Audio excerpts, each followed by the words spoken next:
Como diz o locutor esportivo, simbora, vamos nessa. Estamos hoje na nossa 45ª edição. Junto comigo, o nosso zagueirão Rodrigo de Losso.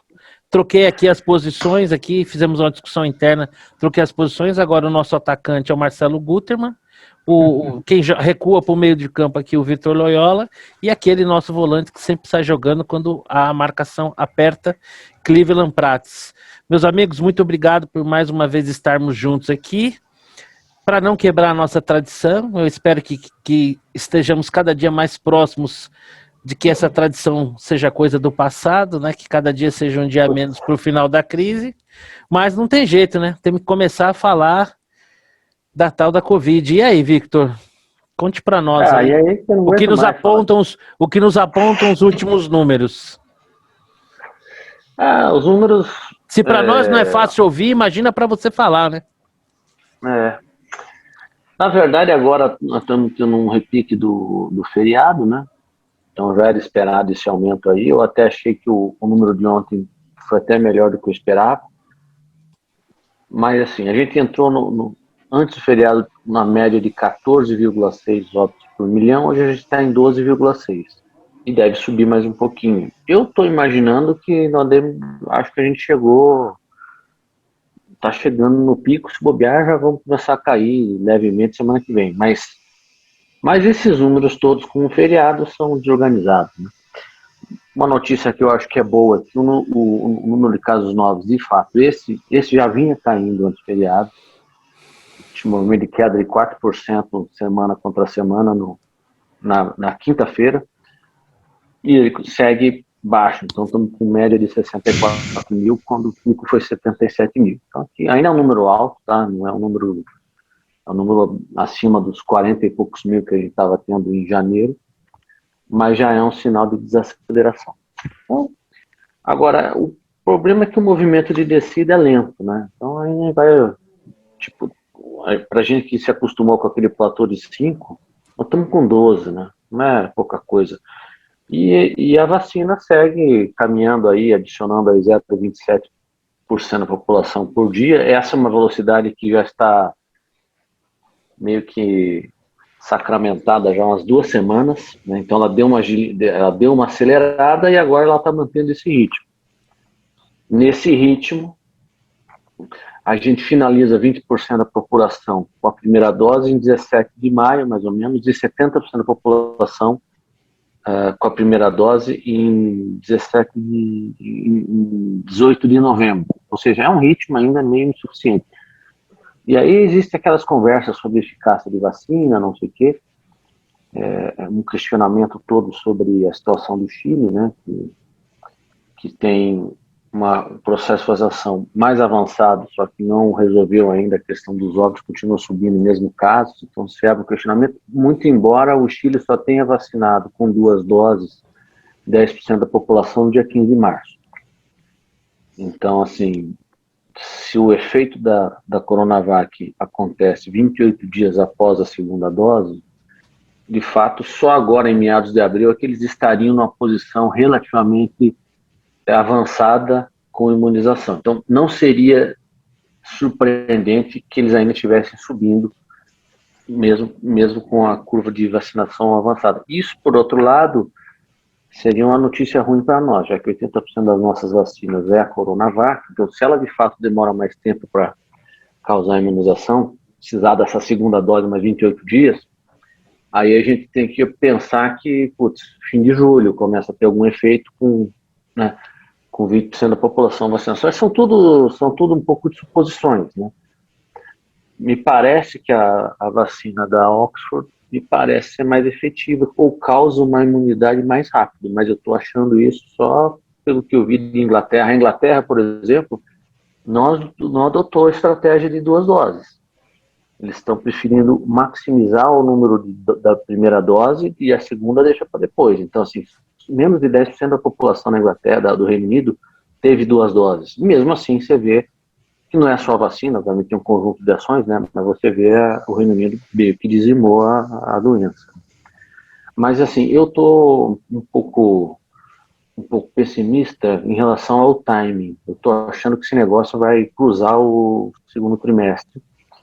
E a gente ainda entra no terceiro trimestre ainda falando disso. E eu acho que um alívio maior mesmo só no quarto trimestre. Ou seja, vamos perder mais um ano aí nessa porcaria. Infelizmente é que eu tô vendo agora. Tô numa vibe meio pessimista. Ô, Xará, você também tem feito aí um acompanhamento do ritmo das vacinações, né? E os números também nesse sentido ainda não são muito otimistas, né? O tempo parece que está correndo contra a gente, né? A conta é simples, ainda que eu acho que o Vitor tem um ponto, que é a questão das 2 doses. Ainda que no caso da Corona, VAC, como o tempo da administração entre a primeira e a segunda dose é mais curtinho, Sim. mesmo que demore 28 dias, quer dizer, você tem, eu acho que são 21 dias, né, entre a primeira e a segunda dose, depois mais 28, então não é um tempo tão longo quanto a AstraZeneca, que são 3 meses entre a primeira e a segunda dose. Mas, de qualquer maneira, se você quer vacinar toda a população prioritária, que são 75 milhões, 77 milhões e meio, né, que é a lista do governo, com 2 doses, nesse ritmo, você termina em meados de outubro, né, a população prioritária. Então, muito tempo. É bastante tempo, né, com 2 doses. Então, claro, você tem a assim, AstraZeneca, que pode ser uma dose, enfim, é difícil de... Só que a AstraZeneca hoje é só 20%, né, da nossa carga. Então, ela com uma Exato. dose parece que ela meio que dá uma resolvida. É que vai crescer, né? Em tese vai crescer. Vamos ver se isso se concretiza. E agora eu estava engraçado, porque quando passa um ano, né, e você tem essa sensação de déjà vu, a gente estava tendo essa conversa em março do ano passado, justamente com os primeiros gráficos, né, descobrindo as médias móveis e tal. Nossa. E a sensação que eu tenho na época, a gente discutia e falava assim, bom, isso aqui eu acho que lá por maio tal já vai ter terminado, né? Assim, chutando alto, não, puta, mais uns 2 meses, puta, terminou. E assim, a gente não tinha a mínima noção de onde a gente estava, essa que é a verdade. E hoje, eu acho que a sensação é inversa, a sensação que nunca mais vai terminar. Muito bem falado. Eu lembro bem durante a semana eu passo uns dias em São Paulo e fico com a minha mãe. E eu lembro claramente do dia ali, acho que foi comecinho de abril, que eu falei, mãe, então com esse negócio aí eu vou me isolar um pouco, mas daqui 2, 3 semanas eu volto. E eu voltei em final de setembro. Então, realmente... e mal menos, né? E hoje também. Então a gente tem essa sensação hoje, é justamente o inverso. A gente acha que nunca. E vai terminar uma hora. Sim, sem dúvida. É que, assim, a gente não consegue ver o fim, esse que é o problema. E parece que é aquela sensação de. Né? Quanto mais você está próximo do filme. Longe. Exato, isso, lá longe. E aquela sensação. Vocês estão vendo uma luz no fim do túnel, é isso? Tomara que não seja um trem, né? Tomara que não seja um bem trem. longe. Mas tem esse efeito mesmo, né? Parece que você estando mais próximo do final, você se ressente ainda mais, né? Porque você já está mesmo naquele limite da exaustão, né? De estar vivendo esse processo. Eu, às vezes, me pego dentro do carro, olhando ao redor, e parece uma cena meio de filme apocalíptico, né? Todo mundo de máscara, um negócio assim... que realmente é de tirar o sono, né? E essas imagens que a gente é bombardeado aí das UTIs, é terrível. Não, eu acho que assim, não é só as imagens, né? Se você acessa os portais de notícia, assim, você entra em colapso, porque assim, hoje você vai ler o que está acontecendo. Não, BH descobre 18 novas cepas. Dimas Covas diz que a nova cepa em São Paulo é muito resistente à vacina. Então, bicho, é só dizer, 90% dos municípios estão com mais de... Mas assim, mas é um bombardeio exagerado. Desgraça vem de notícia, a gente sabe, né?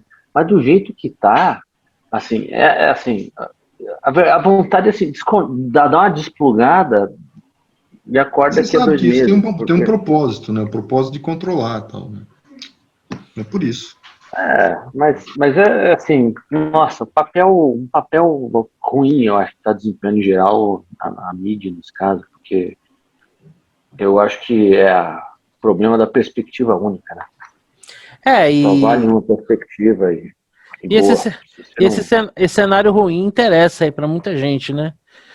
Tem alguns governantes aí que dependerem dele, essa pandemia não acaba nunca mais. Não sei. Torto e direita. Acho que tem, só para fazer um contraponto,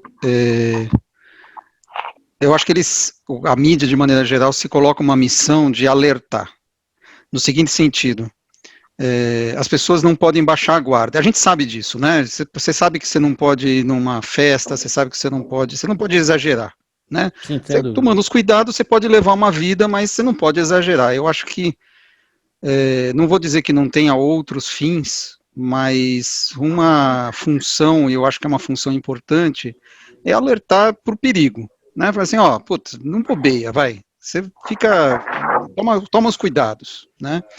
Tudo é uma questão, obviamente, de carga, né? De tom, de carga, né? Quer dizer, às vezes você pode exagerar nisso e tal, e cria esse clima mórbido. Pois o excesso de remédio é veneno, né? Isso. Então é muito difícil calibrar isso, sem dúvida. O que eu diria é que assim, né? Em alguns momentos a gente está num nível notícias populares, né?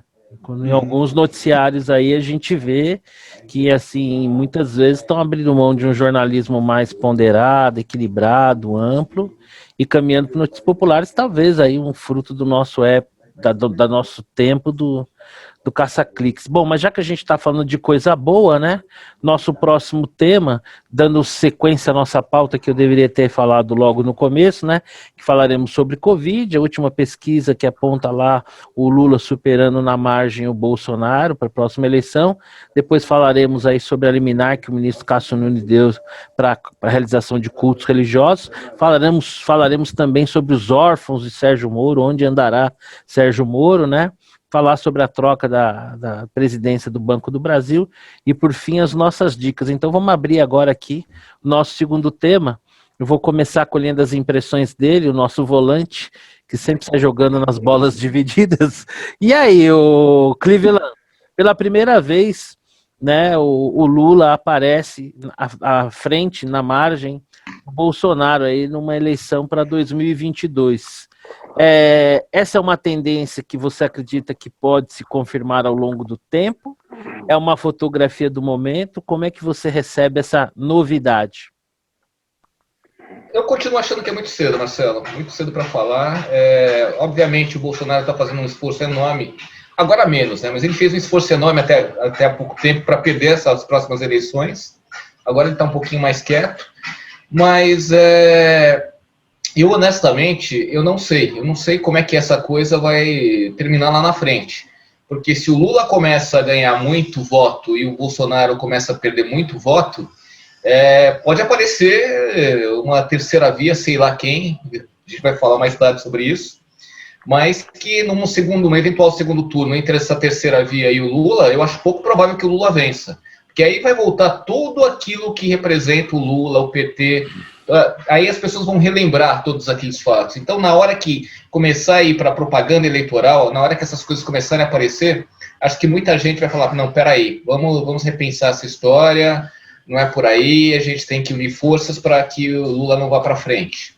Mas eu não sei. Seria o efeito Rosiana Sarney, que um dia já liderou as pesquisas, mas que não resistia a 15 dias de campanha. Pois é, eu acho difícil, né? Eu acho muito difícil. Agora, me assusta, né? Me assusta porque, particularmente, quando eu vejo essas duas opções, eu vejo ao mesmo tempo o Terminal 3 lá do aeroporto de Cumbica, porque,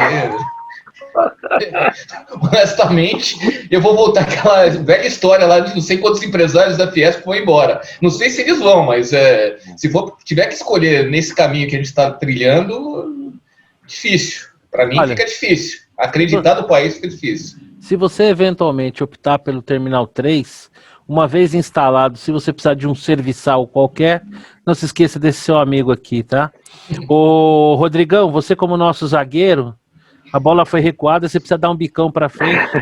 Mas antes disso, por gentileza, dê sua opinião aí sobre essa última pesquisa XP e PESP, onde o Lula aparece pela primeira vez, depois daquela maravilhosa entrevista com o Reinaldo Azevedo. liderando a pesquisa aí para a corrida presidencial de 2022, a gente que mal conseguiu entrar em 2021, estamos em 2020 ainda. Veja, é um retrato, né? Isso daí tem uma dinâmica, essa dinâmica pode se alterar, eu acho que vai se alterar ao longo do tempo. Acho que o ponto, assim, que eu queria destacar é que brasileiro meio que gosta de apanhar, né? Sei lá o que dizer, cara. Assim, vamos lá, vai. O Lula, em particular, ele deveria estar sendo ignorado pela imprensa. Mas eu entendo que a imprensa desse país não ignora quem deveria ignorar. Tanto é que fica entrevistando ex-ministros, né? E pedindo artigos para ex-ministros que jogaram o país na lama, essencialmente, né? O eleitor, ele responde basicamente as suas preferências ali. Ele acha que o Lula é melhor que o Bolsonaro. Ele tem uma reminiscência de que os tempos com o Lula foram bons. E os tempos com o Bolsonaro tem pandemia, né? Então é muito difícil lutar contra isso. Tem pandemia, não é culpa do Bolsonaro. Fazer o quê? Eu acho que o Bolsonaro poderia ter nadado de braçada se tivesse uma outra atitude, mas não fez isso, né? Então ele está, então assim, a rejeição dele é produto de dois anos e pouco sendo o que é, né? Sem se perceber o que estava fazendo. E agora está recolhendo os frutos.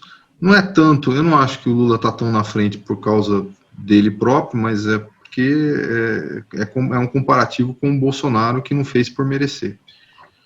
Se tiver um segundo turno entre os dois, eu já sei em quem eu vou votar, eu não vou votar no Lula. Mas é lamentável, né? É lamentável. E aí, Vitor, passo a bola para você antes de chegar lá no nosso artilheiro. Qual é a sua sensação? Corroboro com a opinião do Rodrigo. Eu também acho que é mérito essa queda, na verdade, do Bolsonaro, é mérito dele em sua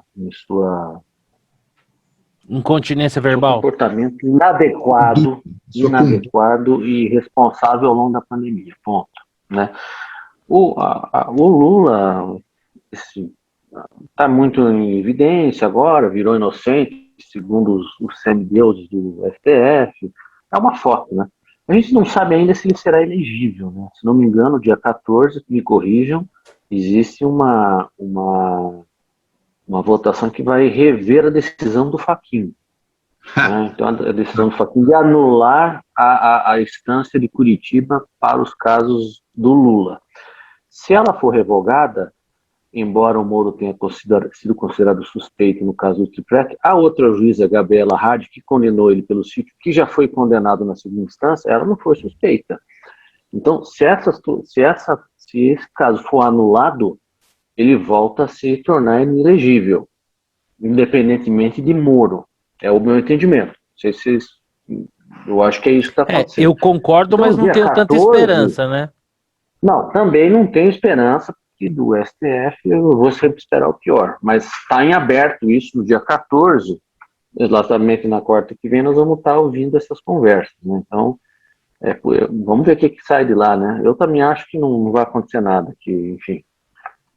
E eu acho lamentável que o Brasil esteja tão apegado assim, um personagem que, além de corrupto, e além de ter levado... Não, é ex-corrupto. Responsáveis. Ex-corrupto. Ex-corrupto e ex-criminoso. Ele nos levou a... Ele foi o responsável... Ex é alguém que foi e deixou de ser. Ele nunca foi. Ele nunca foi, é verdade. Ele foi um dos responsáveis por levar o Brasil à situação que nós estamos. Ele foi o pai do Nós Contra Eles, ele foi o criador da Dilma, enfim. Ele tem uma parcela de responsabilidade enorme sobre a nossa situação atual. E um cara do século passado, né? Um senhor de idade, 76 anos. E o Brasil não tem outra... E isso me dói, né? Não gera outras opções. E vem o cara aí falar um bando de bobagem, porque cada declaração dele conta umas 10 mentiras. E a gente fica aí olhando o Lula e Bolsonaro. Pô. Não tem outra opção, né? O Brasil é incapaz de gerar nomes nomes consistentes, né? Eu sinceramente, e aí tem que concordar com o Cleveland, né? Uma opção dessa é assim, é Guarulhos, né? Você tem que fazer um plano de exílio, porque de fato você imagine o Brasil numa situação fiscal que a gente já sabe como estará, porque a pandemia seguirá forte em 2021, nós vamos ter um ano, nos resta um ano aí que muito pouca coisa pode ser feita, ou seja, quem quer que assuma 2023 vai pegar um abacaxi gigantesco, né?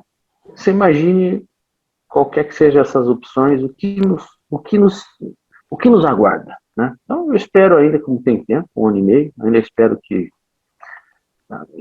esse quadro possa se modificar de alguma maneira, mas ele é muito sombrio, né? Do jeito que está hoje, é de chorar. Perdão, aí eu passo a bola para o nosso centroavante. É isso que eu ia falar. Xará, você acha que a próxima eleição é aquela que os candidatos vão torcer para perder? Não, não existe isso. Não existe. Por né? mais que seja, não, putz, isso aqui tá. Vê se alguém quer largar o osso lá na Venezuela. Ninguém, né? Então pronto, e não tem essa. Deixa eu falar. Eu estava revendo, o Fernando Henrique, ele assumiu o Ministério da Fazenda no governo Itamar em maio de 93. Eu estava olhando o dia, impressionante, no dia em que ele assumiu, saiu uma pesquisa eleitoral. Estava olhando o jornal da época. Pesquisa eleitoral dizia o seguinte: Lula em primeiro, vocês não vão acreditar no segundo lugar. Brizola. Não. Quem era? Não, vocês não vão imaginar. Zé Sarney. Não lembro mais. Zé Sarney estava em segundo, Maluf em terceiro. Esses são os três primeiros. Olha só, o que eu quero dizer com isso? Pesquisa 1 ano e meio da eleição é recall, não é intenção de voto. O Sarney deixou o governo com 60% negativo de popularidade. E 3 anos depois da pataquada que foi o governo Collor, ele aparece como o segundo lugar, atrás do Lula, claro, né, que tinha sido candidato no governo na eleição anterior. Né? Então, o que eu quero dizer é o seguinte, essa pesquisa é só para quem é mais conhecido. Óbvio, o presidente está todo dia no jornal, e o Lula, que é candidato há 30 anos no Brasil. É isso, é só isso. Ad eterno.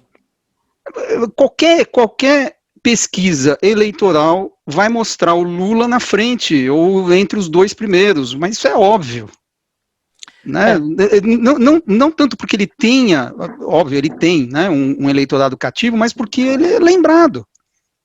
Né? Então é recall. O que vai acontecer na eleição? Eu não sei. Eu vou, novamente, maio de 93, Fernando Henrique nem candidato era e venceu a eleição. Tudo bem que teve um plano real no meio. Como eu sou brasileiro, continuo acreditando em milagres. E o Itamar não podia ser reeleito, né? Não podia. Ele não podia sair candidato, enfim. Portanto, vamos ver o que vai acontecer. Há outros exemplos como os que reforçam sua tese. Na eleição da Dilma, um ano e meio antes, Dilma era um traço estatístico em pesquisa, nem aparecia. Né? E a própria eleição do Bolsonaro, um ano e meio antes, Bolsonaro devia ter 5%, 6%. Então isso tudo reforça essa tese, mas não deixa de ser um cenário sombrio, né? Não, sem dúvida, é um cenário horroroso, mas veja, é assim, claro que o cara que aparece na frente das pesquisas de maneira consistente ao longo do tempo, ele é o cara que vai ganhar, isso a gente tem visto, né? Então o Collor, quando ele ganhou em 90, por exemplo, ele já apareceu na frente das pesquisas, não tanto tempo antes, mas ele foi mantendo essa dianteira. O Bolsonaro foi a mesma coisa, né? O Bolsonaro assumiu a dianteira, quando ele assumiu a dianteira, nunca mais ninguém pegou, né? Hoje não tem ninguém nesse posto. É verdade. O cara absoluto, assim, inequivocamente na frente. Mas é uma dianteira que quando acontece lá por junho, né? Do ano que vem. Isso, julho, né? exato. Vai tem segundo essa. trimestre, né? Daqui a um ano. Daqui a um ano, até lá, putz, assim, para mim isso aí é zero. Eu sempre repito aquela piadinha, né, dos dois irmãos que ganham, um ganha o otimista e o pessimista, né? O pessimista ganhou o cavalo e ficou, né, esse cavalo vai me dar coice, esse cavalo vai me dar trabalho, vou gastar dinheiro alimentando esse cavalo. E o otimista ganhou uma latinha de esterco e ficou perguntando, onde é que tá meu cavalo, né? Eu sempre faço o papel daquele que ganhou uma latinha de esterco, mas hoje você, talvez aqui, voz dissonante. Eu acho que a gente... Tomara que esteja enganado, tomara que surja uma terceira via, tomara que a gente fuja dessa polarização tão ruim, que nos desgasta tanto, mas particularmente não creio nisso. Vou até sugerir que uma inversão dos próximos temas, até para a gente avançar um pouquinho nisso, né? Que seria o surgimento de uma terceira via, mas acho que não. Não tenho certeza se o Lula de fato será candidato, mesmo que possa vir a ser, porque acho que ele só entra se ele achar e tiver certeza mais que absoluta que vai ganhar.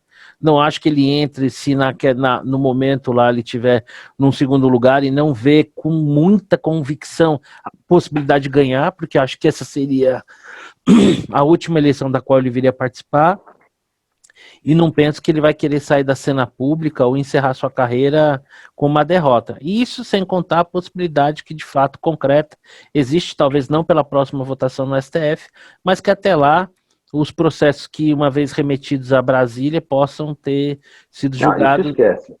Isso aí se esquece. Mais ou Brasília, menos. Se esquece. Não, mais ou menos, porque veja só, se o juiz em primeira instância covalidar o processo julgado em primeira instância, ele simplesmente passa a bola para frente. Então, haveria um tempo hábil, mas eu não acho até que seja o cenário provável, porque se foi feita toda essa manobra, né, não vão querer retomar isso. Mas eu acho que nós nunca mais vamos saber desse processo.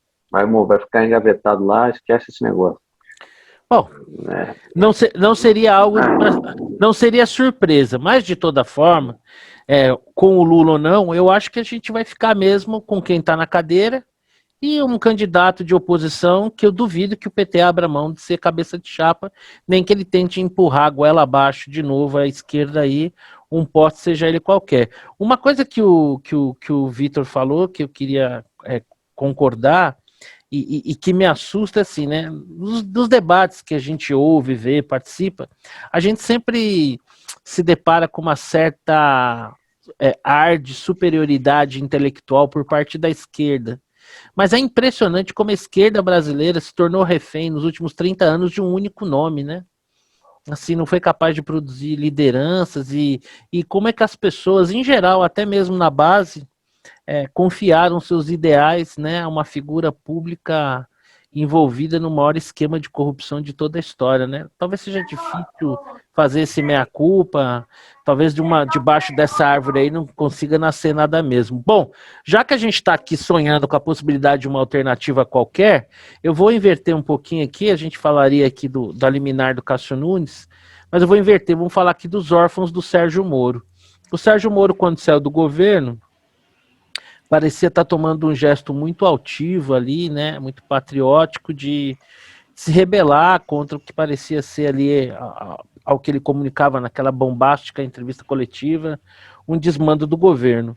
Naquela ocasião, eu particularmente enxerguei naquele gesto um desprendimento enorme, né? O cara abrir mão de um cargo de juiz, uma possível indicação para o Supremo Tribunal Federal, mas fazia uma ressalva na ocasião, né? A não ser que ele tenha sido picado lá pela mosca azul e tem algumas pretensões políticas. E as suas primeiras manifestações posterior àquele movimento, via redes sociais e tal, parecia que estava nascendo ali um candidato, mas em algum momento, especialmente eu acho que a partir do momento que ele fecha contrato com aquela banca internacional, o Sérgio Moro dá uma saída da vida pública. Agora, recentemente, ele volta aí com os holofotes todos sobre ele por conta dessa decisão do Supremo Tribunal Federal, e a meu ver, na minha impressão, e eu queria passar a bola para vocês, aquela nota dele foi totalmente desproporcional à relevância do que aconteceu.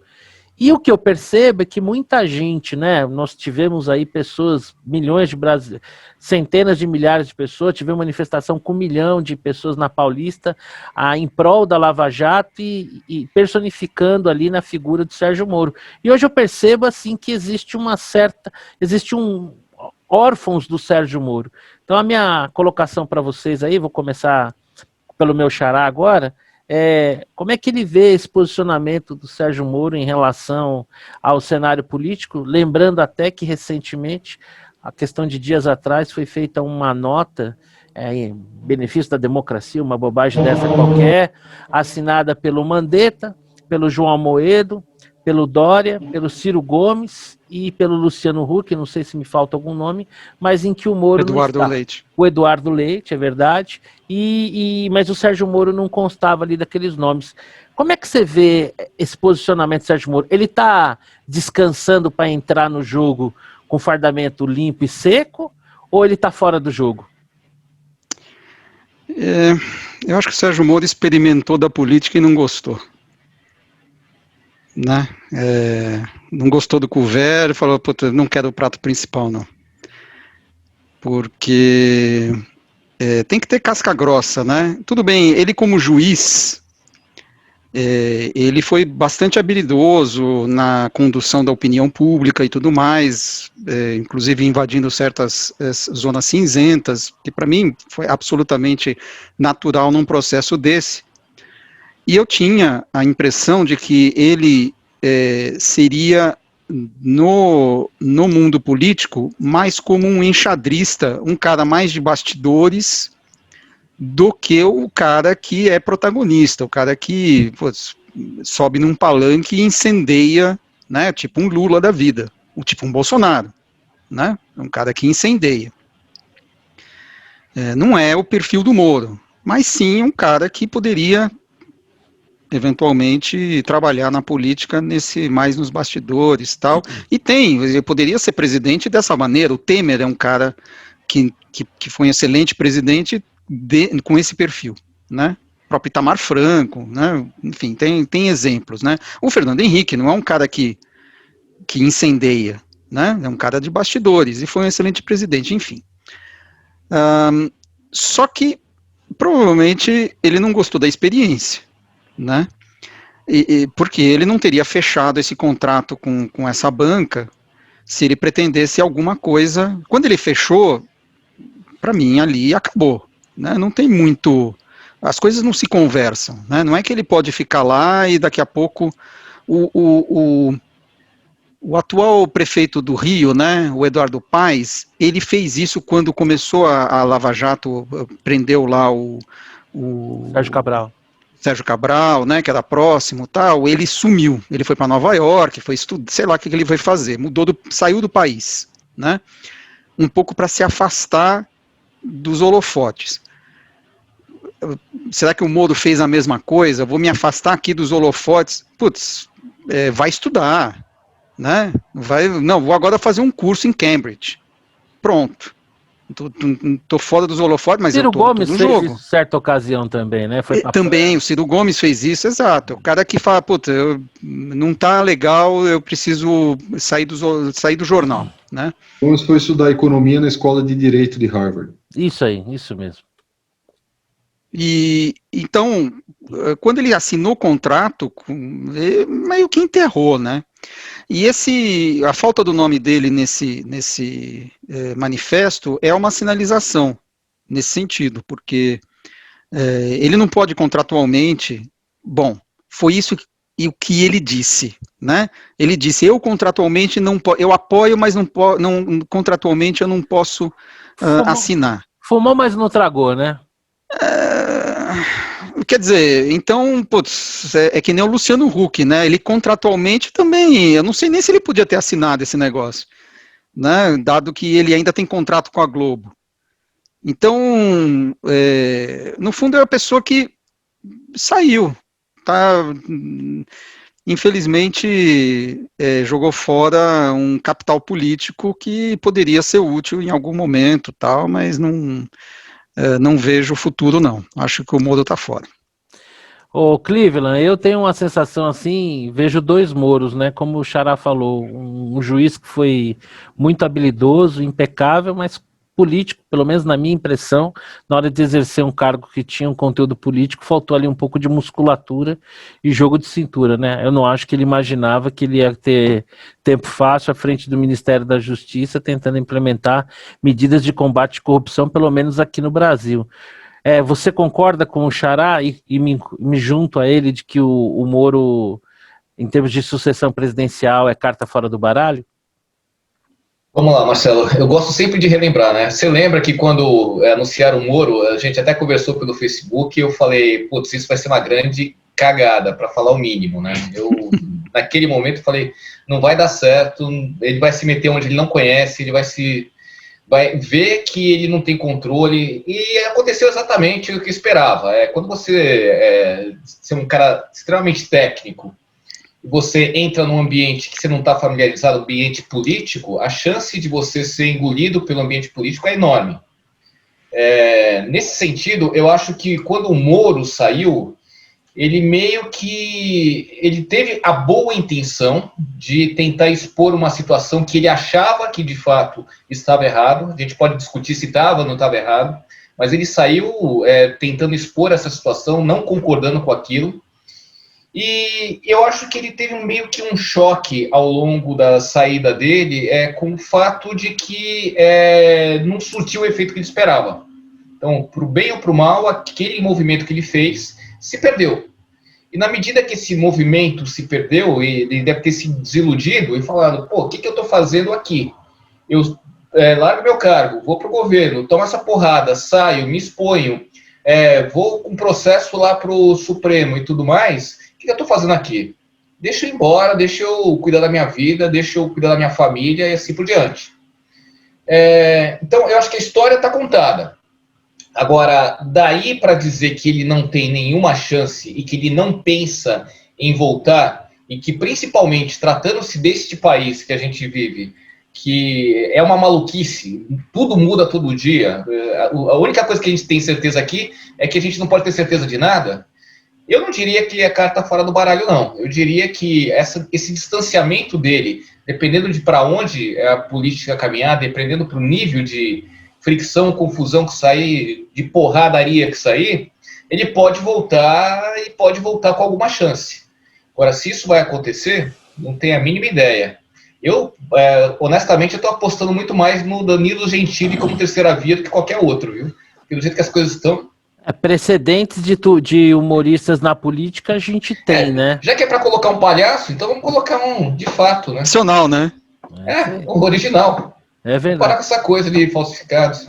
Rodrigão, eu vou deixar para perguntar para o Vitor por último, que eu acho que eu conheço bem a opinião dele e eu quero que seja a cerejinha do nosso bolo nesse tema. Queria saber a sua posição aí. O Moro é carta fora do baralho, não é?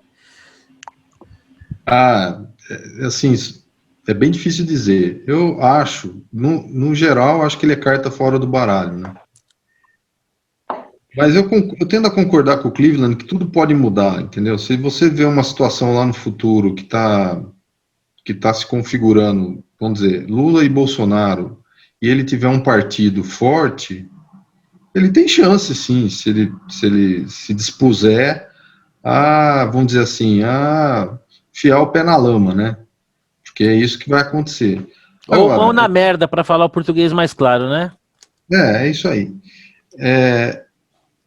Eu concordo também com o Marcelo Gutermann, que ele não deve ter gostado daquele ambiente. Então, se isso for mais forte, ele não vai... Ele é carta fora do baralho. Mas teria que perguntar para ele, né? É difícil ser, assim, é só especulação. Que ele pode ter uma chance? Pode. Se você imaginar que essa situação, né, que está se configurando uma disputa entre Bolsonaro e Lula, e o Moro, ele tem a sua popularidade, é só lembrar, e ela pode ser trabalhada, né? E eu acho que tem pouca rejeição relativamente aos demais candidatos, então ele tem uma chance. Na pesquisa XP, 9% empatado com o Ciro Gomes. Então, mas ele tem pouca rejeição, né? Isso, 9% de rejeição, eu não sei. Sim, não vi pouca isso. rejeição. Mas já foi melhor que isso, né? Mas isso trabalha, né? Você vai ter tempo até lá, né? De você trabalhar. Mas aí precisaria ter um partido forte, assim, um partido bom para segurar, né? Precisa querer. Ele precisa querer. O cara para ser presidente de qualquer coisa, o cara para ser presidente de uma empresa precisa querer ser presidente. Não basta. O cara precisa querer. Ninguém é candidato de si mesmo, mas tem que ter gosto pela brincadeira, né? É claro, precisa querer. Ô, Vitor, eu vou passar a bola para você fazendo 2 trocadilhos musicais. O Moro foi para Brasília e chegou lá, viu uma festa estranha com gente esquisita. Mas será que no balanço das horas tudo pode mudar? Não, eu acho que assim, primeiro eu acho que ele nunca foi carta do baralho por conta própria. A imprensa que colocava ele lá, para mim nunca teve essa intenção, na minha opinião nunca teve essa intenção. E hoje, dada a circunstância, ele tem 1/3, 2/3 do Brasil odeiam ele. 1/3 lulista e 1/3 bolsonarista. Ele não tem chance. Ponto. Na minha opinião, não tem chance. E não tem traquejo. É um Henrique Meirelles. É um discurso chato. Não vai, não tem como. Assim, você tem um componente para você construir uma candidatura. Esquece. Não vai. Se ele quiser ser político, ele pode ser político. Pode ser candidato a senador, ganha. Agora, a gente não ganha. E eu acho que ele não quer. E também eu acho engraçado que aqui no Brasil, o que é Luciano Huck? Por que Luciano Huck pode ser presidente? Assim, qual é a lógica por trás disso? O cara é apresentador de TV. O que ele pode... Então, assim, no Brasil é o seguinte, amanhã a Anitta, na entrevista, chamam para uma coletiva e falam assim, eu quero ser presidente. Daí na tatuagem ou sem tatuagem? Presidenta. Presidenta.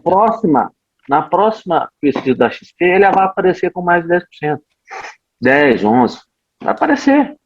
É assim, eu acho que não faz muito sentido. Eu acho que, sinceramente, é uma Você já pensou um horário eleitoral com a Anitta?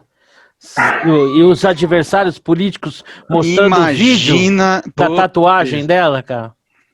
Olha, se ela for bem treinada, ela encara o debate. É uma pessoa com um bom senso de negócio, né? Mas se alguém duvida que se ela convoca uma coletiva e fala assim, eu quero ser você candidato a presidente, alguém duvida que na próxima pesquisa ela não está com 10%? Alguém duvida, né? Como eu queria poder duvidar, como eu queria poder discordar, mas como diriam os ingleses, I couldn't agree more. Posso só fazer uma provocaçãozinha aqui, Marcelo, nessa discussão? Por favor, é sua especialidade. É, claro. Vocês já pensaram na possibilidade de que, de fato, apareça uma terceira via do tipo um Paulo Artung da vida? Não, é o Eduardo Leite. Isso. É o Eduardo Leite, esse é o cara. Você tem outros nomes, por exemplo, Romeu Zema, seria um nome bom, mas provavelmente ele vai se lançar ao governo de Minas, né?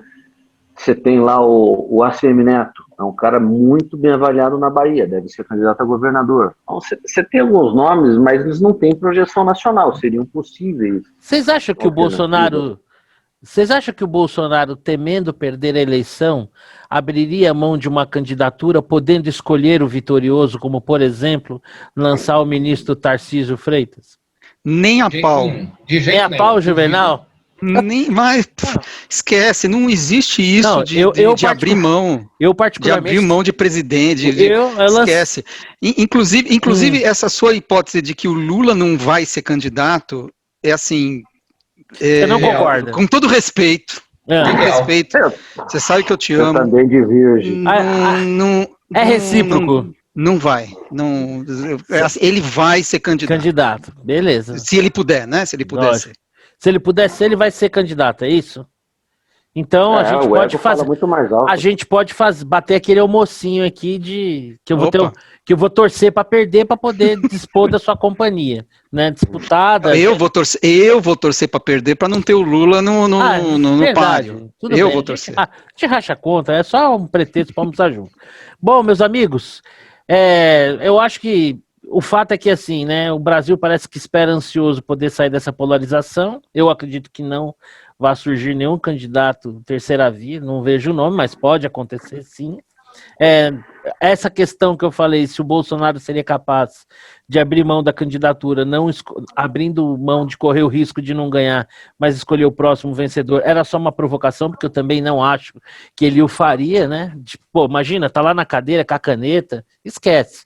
Só sai de lá arrancado mesmo, e obviamente dentro do jogo democrático. Bom, como nós estamos falando de coisa assim... Mas seria uma decisão sábia, hein? Porque, imagine...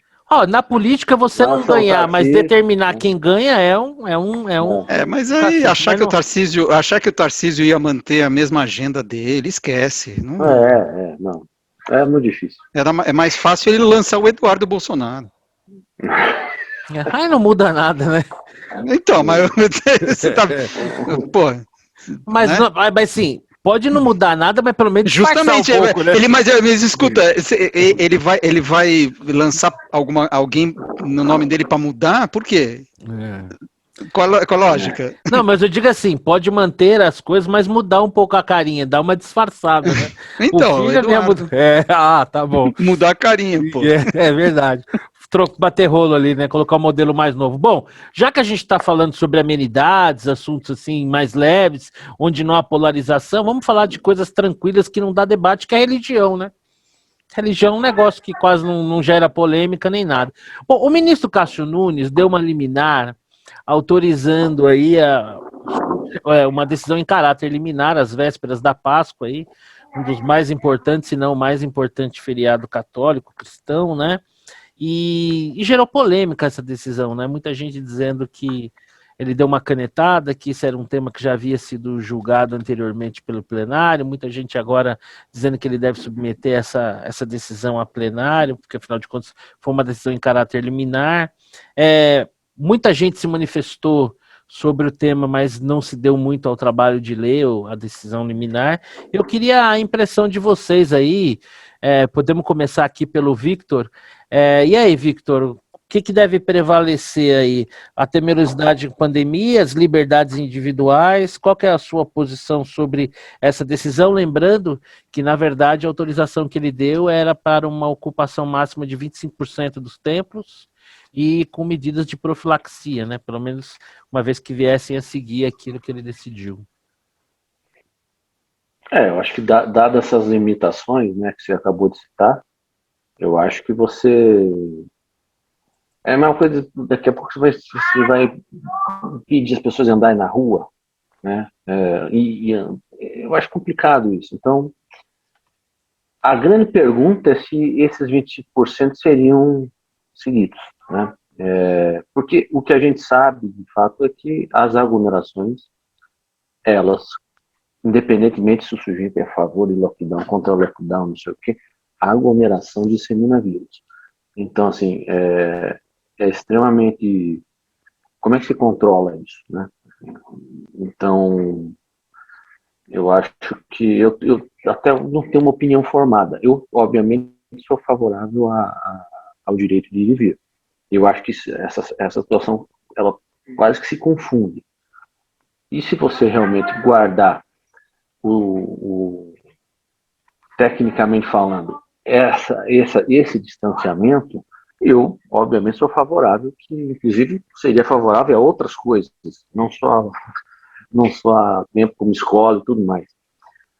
A grande pergunta é se haveria um respeito a essa limitação, né? Então, assim, talvez isso seja o que está por trás muito dessas medidas de restrição, porque nós não somos um país asiático e disciplinado como o Japão.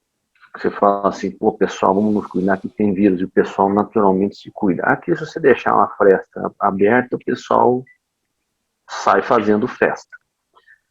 Então, eu acho que isso talvez seja um pouco do fator que acabe levando a decisões exageradas. Mas, do ponto de vista técnico, onde assim, eu sou favorável desde que você limite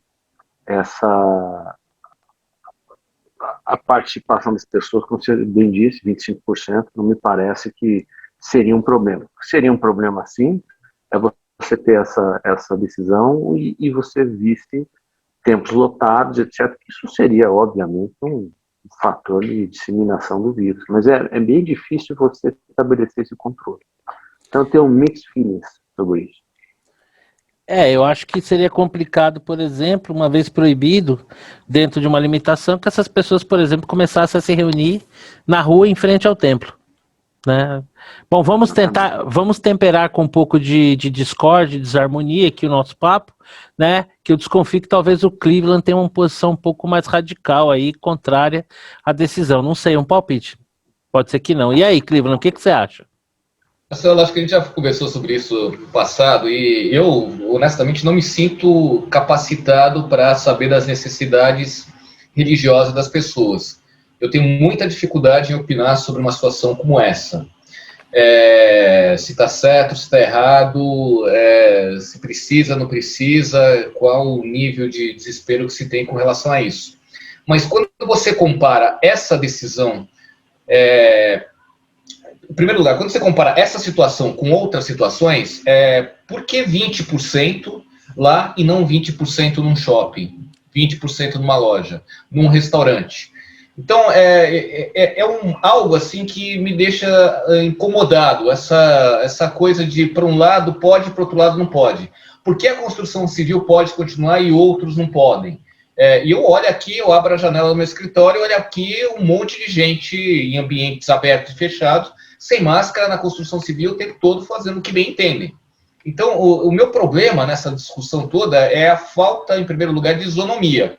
Então, que critérios são esses que são utilizados?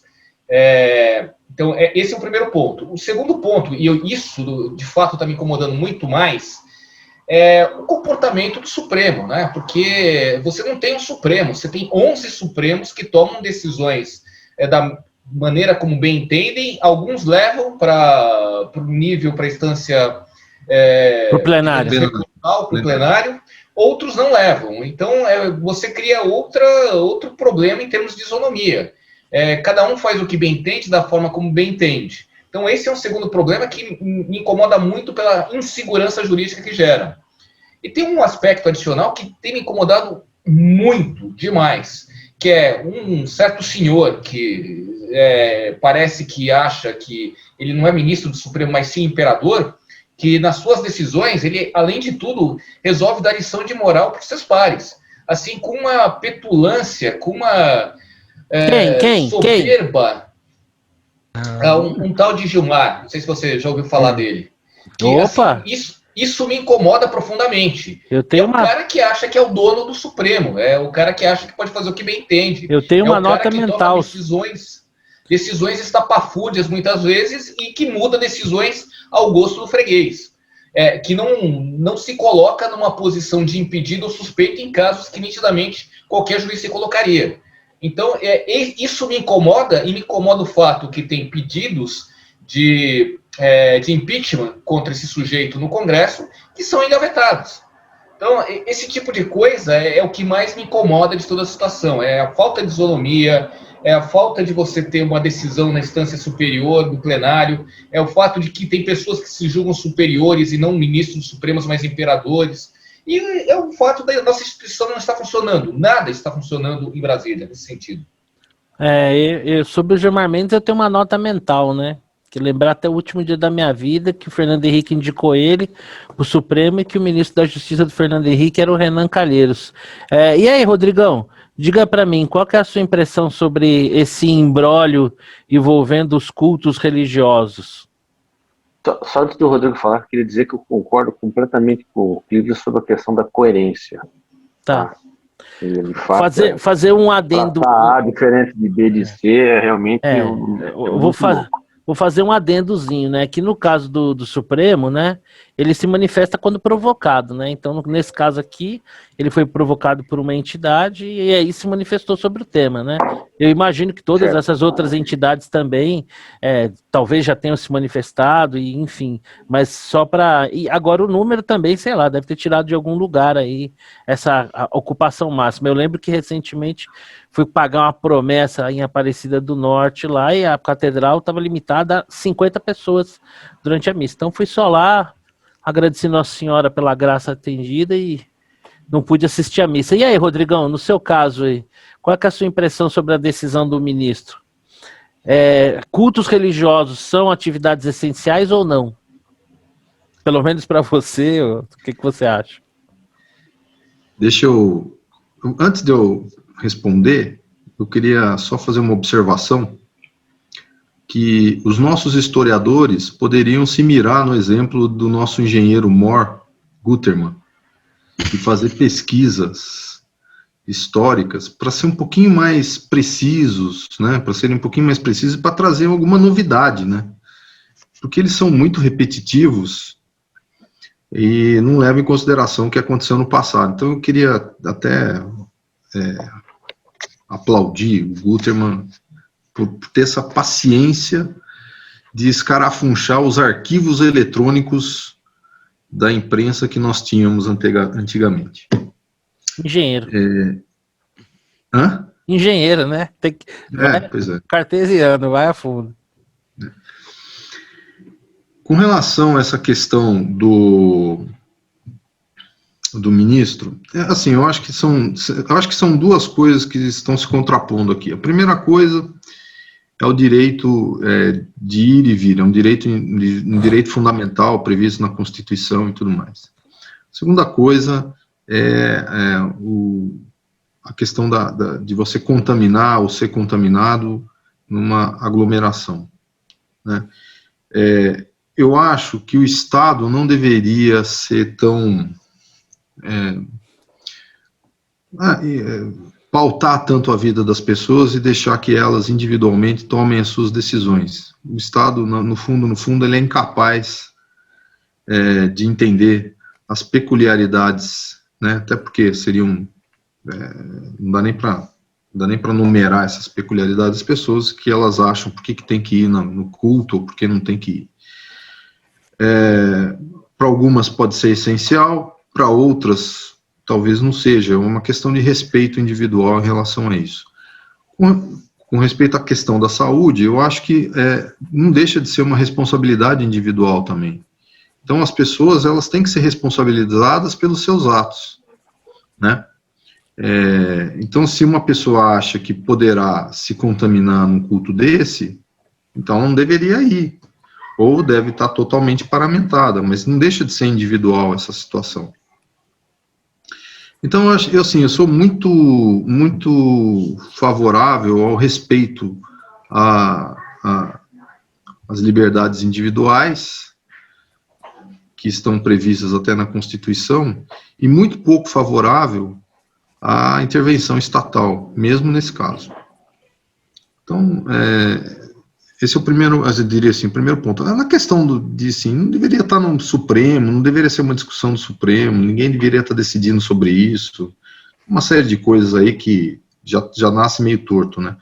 Eu concordo que acaba que o Supremo fique contraditório, uma decisão para cá, uma decisão para lá, não sei para quê, não sei para lá, muda a qualquer hora, é muito difícil mesmo.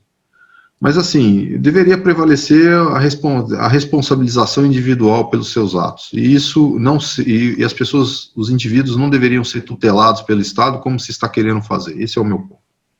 E aí, meu xará, qual que é a sua impressão, hein? Concorda com o Rodrigão?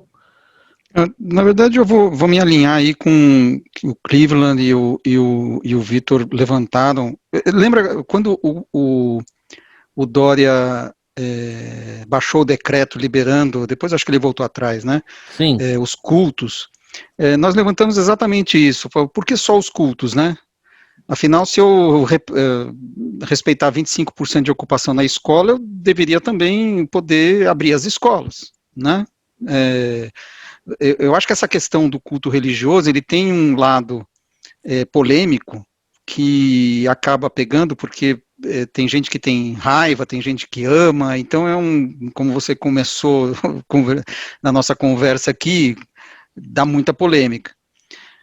Mas, do ponto de vista de coerência interna, é completamente incoerente. Tudo bem que o Supremo não é o governador, né? O Supremo, ele reage a uma provocação, né? Então, é um pouquinho diferente a coisa. Mas, por que só os templos religiosos... Quem foi o porta-voz, né? A gente sabe, quer dizer, tem muito representante, né, dos templos religiosos no Congresso e tudo mais. Então, isso facilita. Tem menos gente preocupada com as escolas fechadas, por exemplo, né? Então, isso já causa essa falta de coerência interna, de isonomia, né? Então, não tenho opinião formada, acho que tem os seus motivos para manter fechado, acho que isso que o Vitor levantou é bem pertinente, quer dizer, nós não somos um país asiático, se você não exagera, o povo abusa, né? Então, tem o seu motivo. Agora, deveria ser algo que valesse para todas as atividades e não só para uma, né? Bom, em conceito concordo plenamente, acho que a gente deveria ter um critério. Esse critério só poderia ser adotado se houvesse de fato uma coordenação, que em alguma medida ela não existe por incompetência, por incompetência do governo, por decisões que partiram do próprio Supremo. Em relação à liminar do ministro, né, se atende especificamente a liminar, uma liminar, como o próprio nome já diz, ela tem um caráter provisório, né, é um instrumento jurídico que visa suspender uma ação a fim de inibir um dano irreversível, né? Então, como se tratava de um feriado, tão diferente do que muita gente argumentou, que o Supremo já havia decidido sobre essa questão, ela tinha algumas peculiaridades, né? E que cabiam ali, pelo entendimento do ministro, uma análise sobre aquele evento em particular, que eu até acho que a partir daí essa liminar pode ser cassada em plenário, né?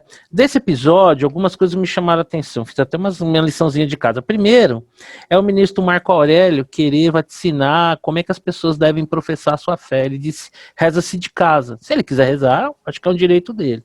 Agora, tentar impor isso e falar isso como uma opinião de um ministro, já antecipando um voto ou se manifestando previamente sobre algo ao qual ele deve talvez ser provocado a opinar, não me parece a postura mais adequada para o ministro, mas também esperar a postura adequada de um ministro do Supremo Tribunal Federal na sua configuração atual é uma coisa que beira a ingenuidade.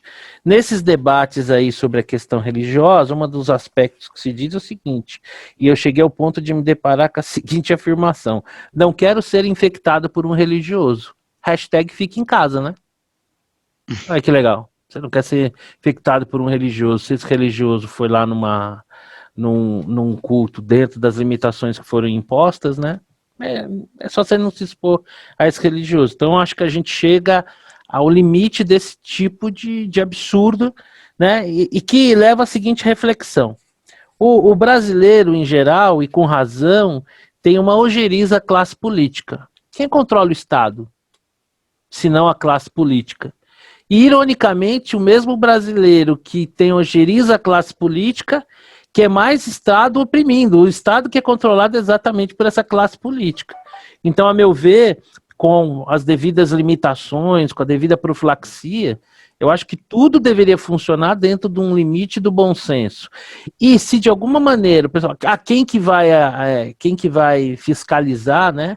Mais uma vez, mais Estado, é a mesma pessoal que está fiscalizando todas as outras demais atividades. Inclusive o transporte público, por exemplo, que a gente vê lotado aí, né? Então, assim, eu particularmente acho que a liminar ela é cabível. O direito à manifestação religiosa é um direito humano fundamental, está no 2º artigo da Declaração Universal dos Direitos Humanos. Obviamente que não tem nenhum direito absoluto, né? E eu acho que a liminar, quando ela coloca algumas limitações, ela me parece cabível e pertinente. Bom, nós já falamos sobre Covid, falamos sobre o Bolsonaro versus Lula, falamos sobre a possibilidade de termos ou não uma terceira via, ainda estamos aqui esperando, que parece que não vai ser o Moro. Falamos dessa liminar e agora vamos falar aqui para um assunto que eu tenho certeza que vai deixar o Cleveland com seu coraçãozinho cheio de alegria, né? Também o Marcelo Gutmann escreveu bem sobre o tema, que é essa dança das cadeiras no Banco do Brasil, né? Mais uma vez o governo federal aí metendo a mão numa empresa de capital aberto. E aí, Cleveland, você gostou dessa mudança de presidentes lá no Banco Central? Olha a provocada. Banco Central? Você mudou o presidente do Banco Central também? Não estou sabendo? Perdão, o Banco Central finalmente é autônomo, o Banco do Brasil, que ainda não é. Olha só, Marcelo, não sei se vocês sabem, eu fui fazer uma pesquisa outro dia, fui pegar meus livros lá de trás. Não sei se vocês sabem, mas ao longo de sua história, o Banco do Brasil já quebrou 5 vezes. 5 vezes o governo, o Estado teve que colocar dinheiro nessa instituição. Então, essa instituição que é de todo mundo, na realidade, ela traz, de tempos em tempos, um pedido de colaboração, um dízimo da sociedade, digamos assim, para cobrir o rombo que tem. Esse rombo, se você começar a analisar ao longo da história, esse rombo está muito ligado a financiamentos que são dados para setor agrícola, determinados setores de escolhas políticas, falta de gestão adequada e assim por diante. Por que eu estou falando isso, gente? Porque as pessoas têm uma ideia, assim, eu li o texto do Guterman, achei ótimo, que é exatamente o que eu penso, que empresa estatal é patrimônio da sociedade. Na realidade, não é patrimônio da sociedade, é um instrumento que é utilizado por grupos de interesses para deslocar renda na sociedade para alguns que têm mais poder de controlar o Estado, digamos assim. Então, a minha preocupação com essa discussão de mudança das cadeiras aí é que a mudança vem muito, e o Bolsonaro deixou claro isso, vem muito porque o antigo estava pelo menos, eu estou dizendo pelo menos porque eu acho que não é suficiente, pelo menos tentando adaptar o Banco do Brasil a uma nova realidade, que é uma realidade que não comporta mais esse número de agências. E quando eu vejo a declaração do novo presidente, com toda a restrição que é colocada a ele, mas particularmente a declaração dele de que, olha, eu vou me preocupar com isso, com aquilo, vou me preocupar... E a preocupação dele vai caminhando para mais do mesmo, mais de você utilizar aquela instituição para atender determinados grupos de interesse. Então, eu, honestamente, com toda a tecnologia que a gente tem hoje, eu não vejo razão para existir Banco do Brasil, Caixa Econômica Federal, e até mesmo, se bobear, um BNDES no formato que ele está. Então, eu acho que já passou da hora de nós privatizarmos isso. Aproveitar para privatizar de uma maneira a criar um modelo mais competitivo, não entregar para os grandes bancos que estão aí, mas deixar que esse banco seja comprado por outras instituições que não estão no mercado brasileiro. E a gente simplesmente olha, ou pelo menos instituições com uma participação menor, e a gente olha tudo isso e fica batendo palma, né? Parece que é um bando de malucos no país acreditando que esse patrimônio, entre aspas, é nosso. E aí, Xará, você que escreveu tão bem sobre o tema, qual que é a sua impressão? Já cansei de falar sobre estatal. Assim, estatal, Só tem por definição... Só tem que ter se não for para... Por definição, a estatal vai obedecer, não vai obedecer à dinâmica do investimento privado. Isso é por definição, é uma ilusão ficar esperando. Eu até acho engraçado fazer até o paralelo com o Moro aqui. O sujeito entra lá na presidência do Banco do Brasil achando que está entrando numa empresa privada. É uma de uma ingenuidade, é um negócio assim, cara, em que país você está, em que universo você está? Querer mandar a gente embora na pandemia. Estatal. É assim, é que nem o Ferreira, que era o presidente da Eletrobras. Ele entrou lá para privatizar a Eletrobras. A hora que ele viu que a Eletrobras não ia ser privatizada, ele saiu fora. É isso. Presidente do Banco do Brasil, pois não. É para privatizar? Não, então obrigado. Porque se não é para privatizar, a lógica é outra. Você não tem uma estatal para ser igual a uma empresa privada, porque senão torne uma empresa privada. Se é para ser exatamente igual, por que raios o Estado brasileiro precisa ser empresário, né? Arriscar o capital do povo, né, do tesouro, em um empreendimento que por si é arriscado. Não faz sentido. Você tem um monte de outras coisas para investir o dinheiro, não em ações de empresa, né?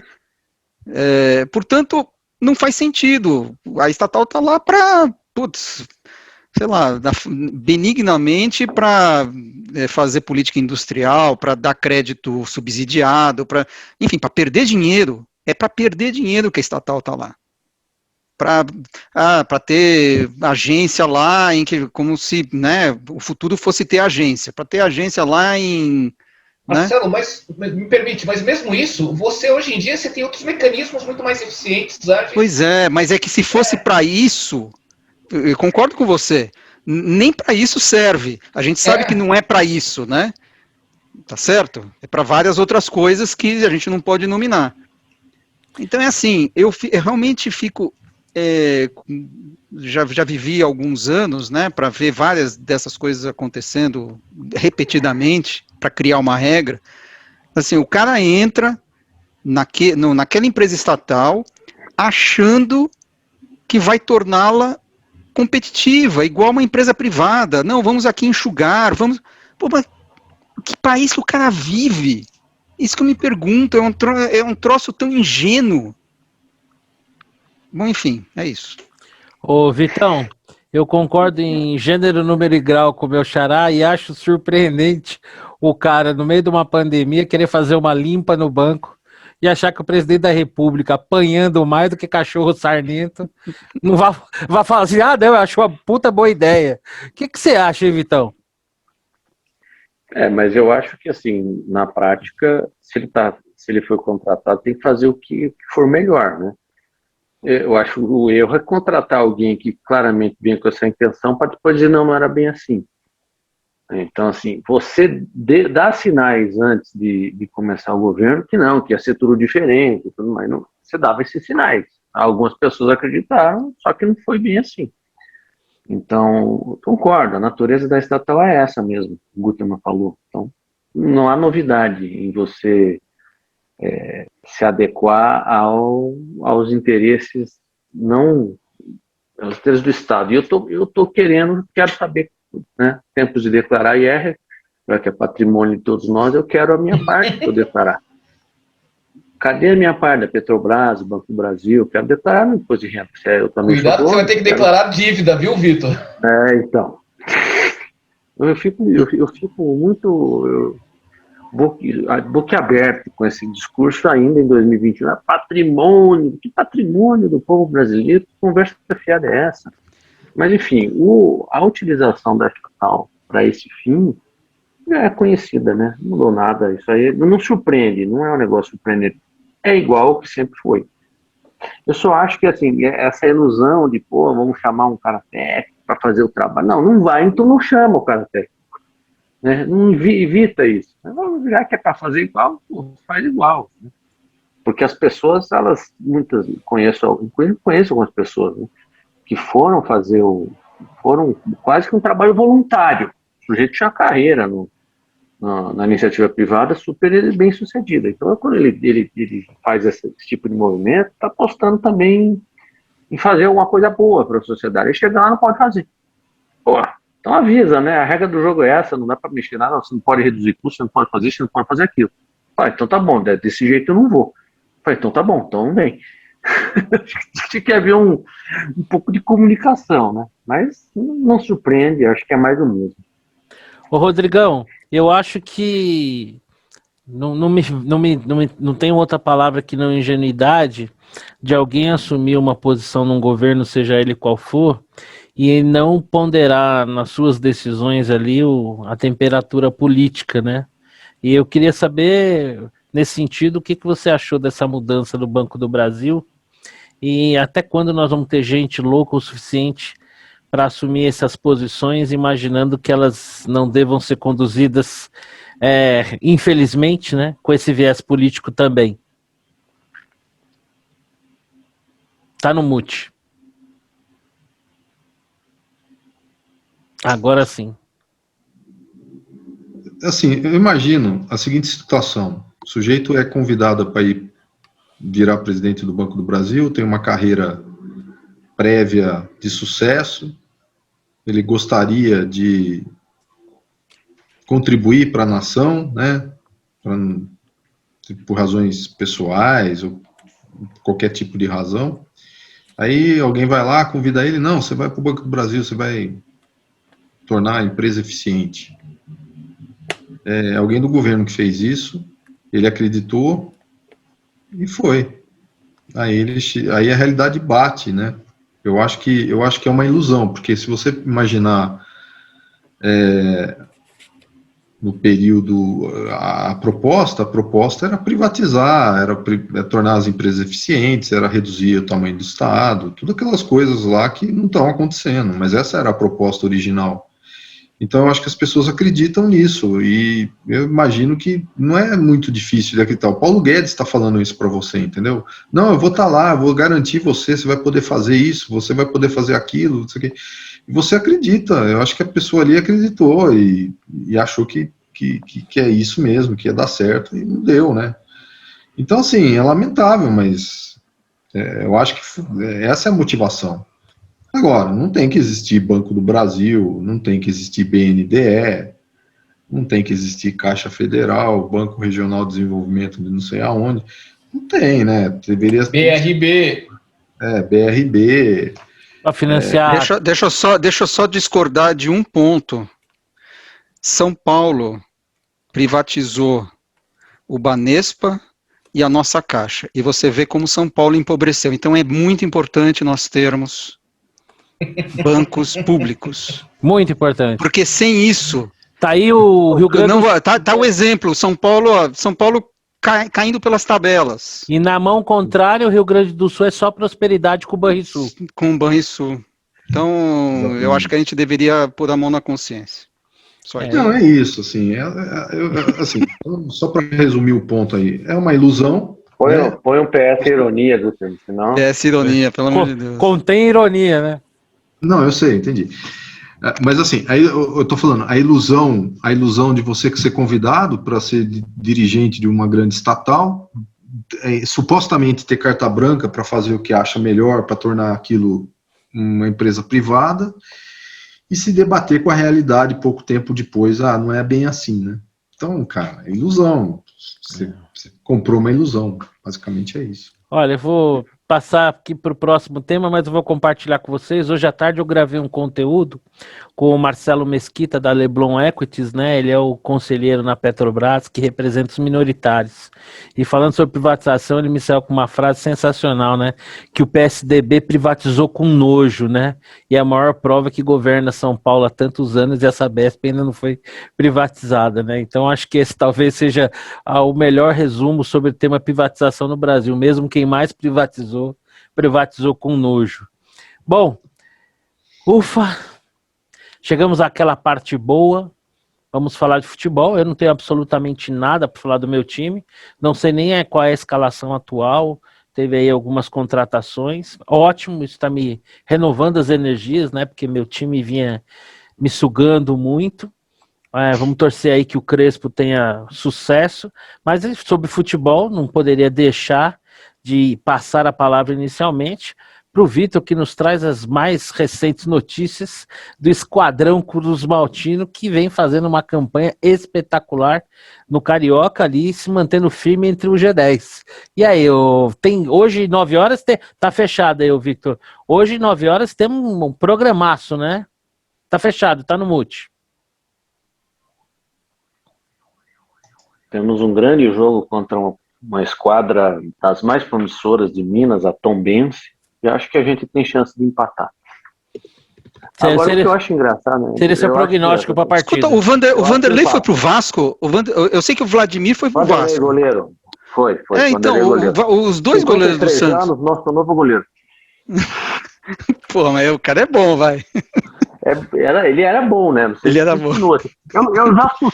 Quando o cara tá indo pro Vasco, eu tô suspeitando se ele continua bom. Deve ter machucado, deve estar com algum problema. Não ia ser o Vladimir, ele era o terceiro goleiro do Santos, o eterno terceiro goleiro do Santos. Ele cansou, porque assim, ele achou que ia ser o titular, aí chegaram 2 moleques da base e passaram na frente dele, aí ele foi pro Vasco. Foi que nem aquele Roger que tinha no São Paulo, né? Que esperou a vida inteira o Rogério para se aposentar e desistiu. Eu não sei se é a impressão de vocês, eu não tô achando. Essa pandemia mudou alguns hábitos, né? Eu, por exemplo, ao longo dessa pandemia, faz muito tempo que eu não assisto mais TV. Não assisto mais. Pelo excesso de notícias negativas e tudo mais.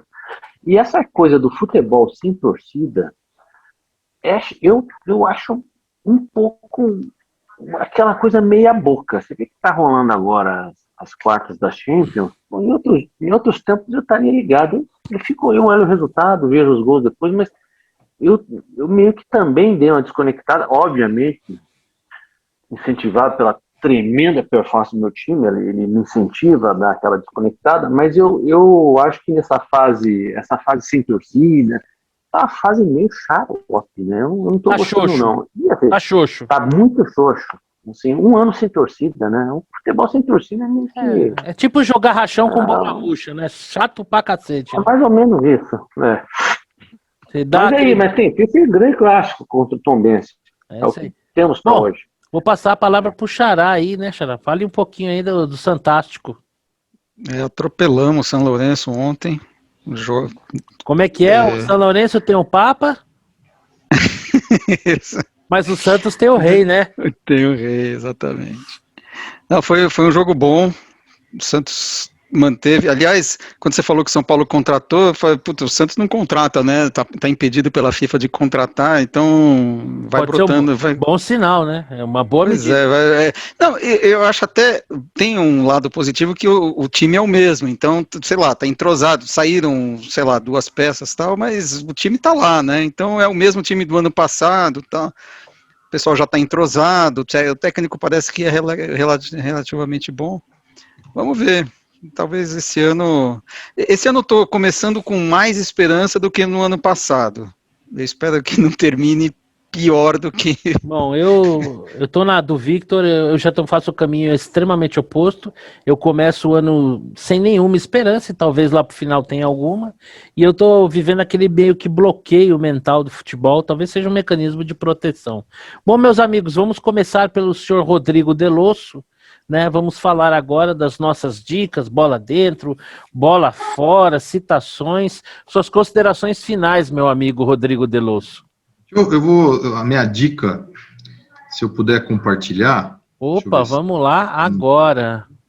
Autorizar aqui múltiplas. É um filminho Água com Açúcar que eu assisti. Certo. Mas sei lá, você quer assistir um filme Água com Açúcar? Acho que tudo bem. Se não for diabético, beleza.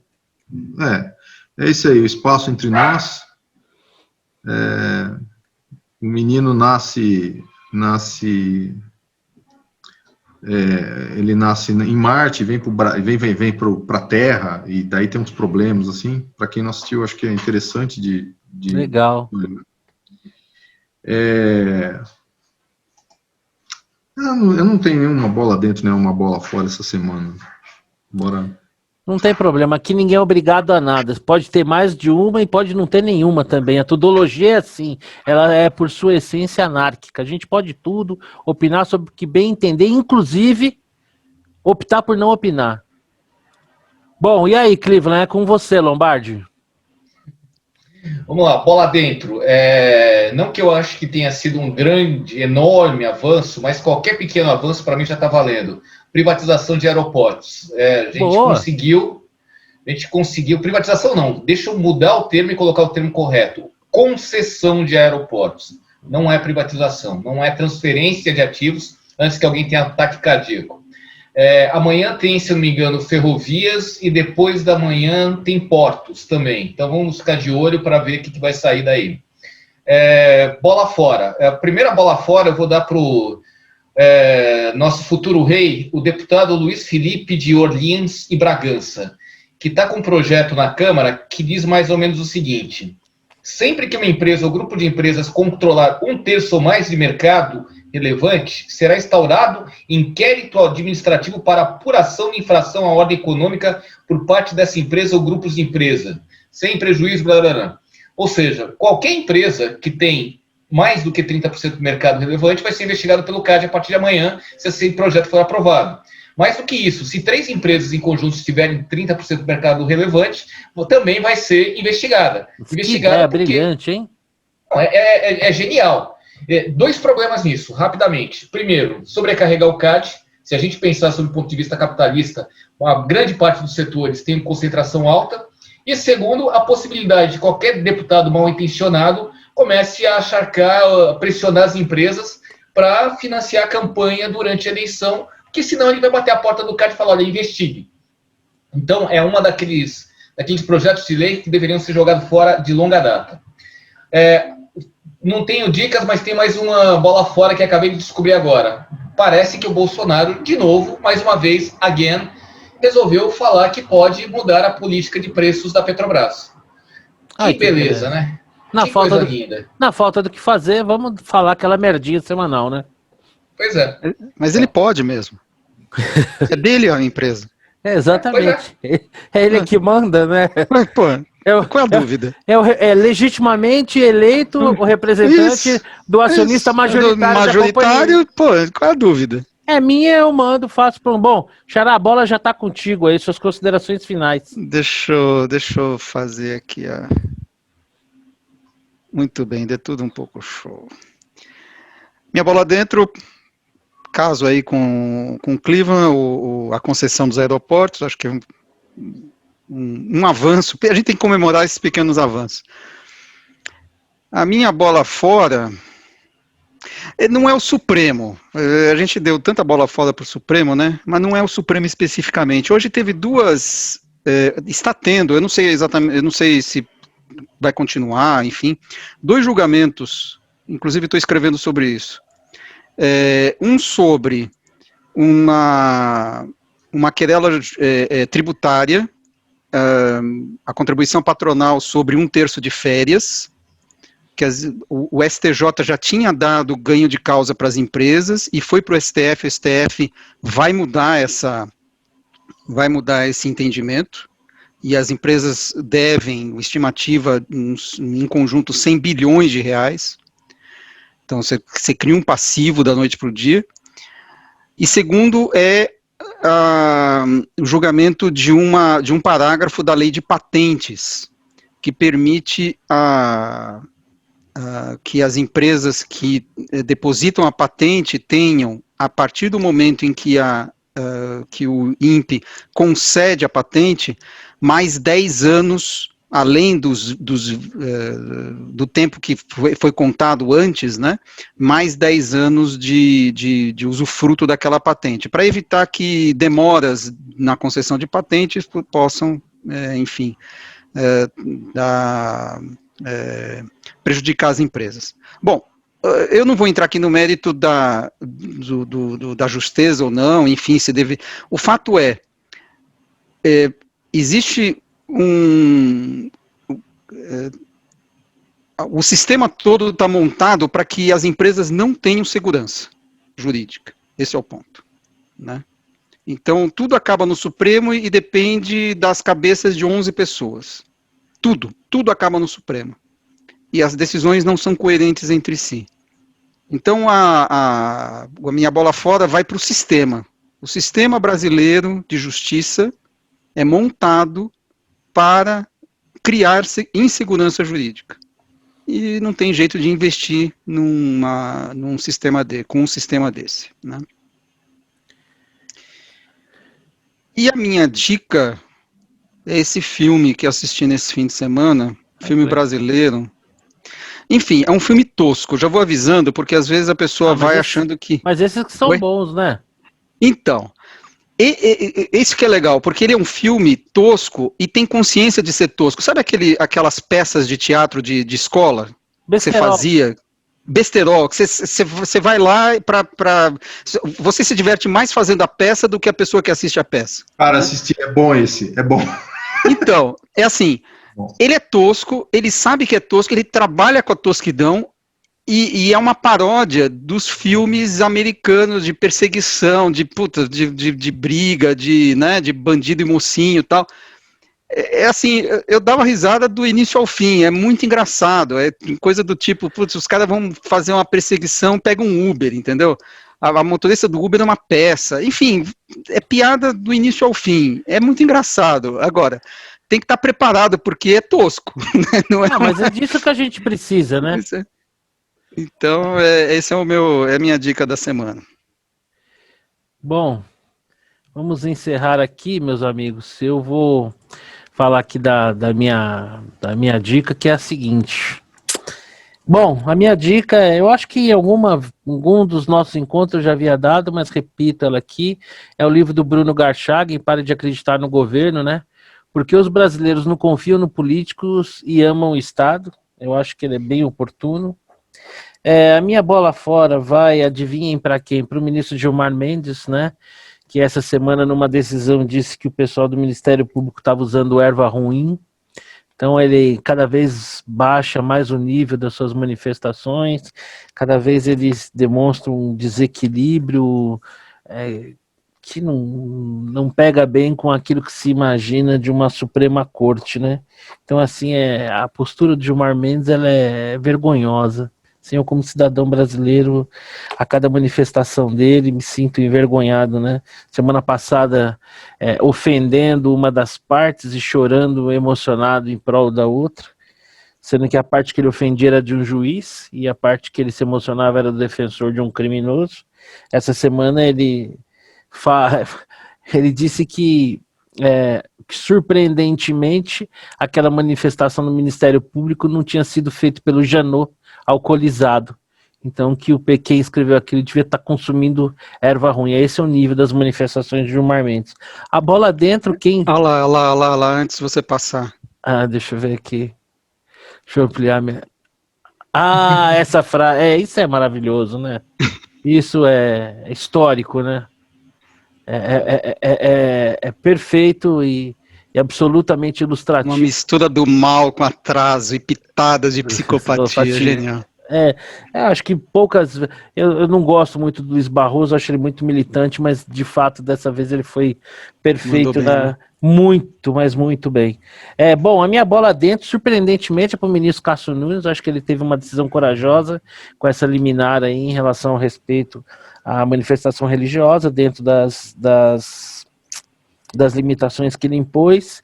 E a frase, que é por conta disso uma frase que o Mauro Câmara, que me prestigia sempre com as suas observações no meu Facebook, uma frase que ele colocou lá, que eu reproduzo aqui: todos somos escravos da lei para que possamos ser livres. Então é isso, meus amigos. Mais uma vez aí agradeço a vocês por esse encontro, né? Vamos torcer para que cada dia mais, cada novo encontro, a gente possa estar falando de temas mais leves, com mais otimismo. Tomara que o tempo nos ajude, mas também é aquela história, né? A tudologia é formada por soldados que não desistem da batalha. Então, meus amigos, até semana que vem para o nosso 46º encontro.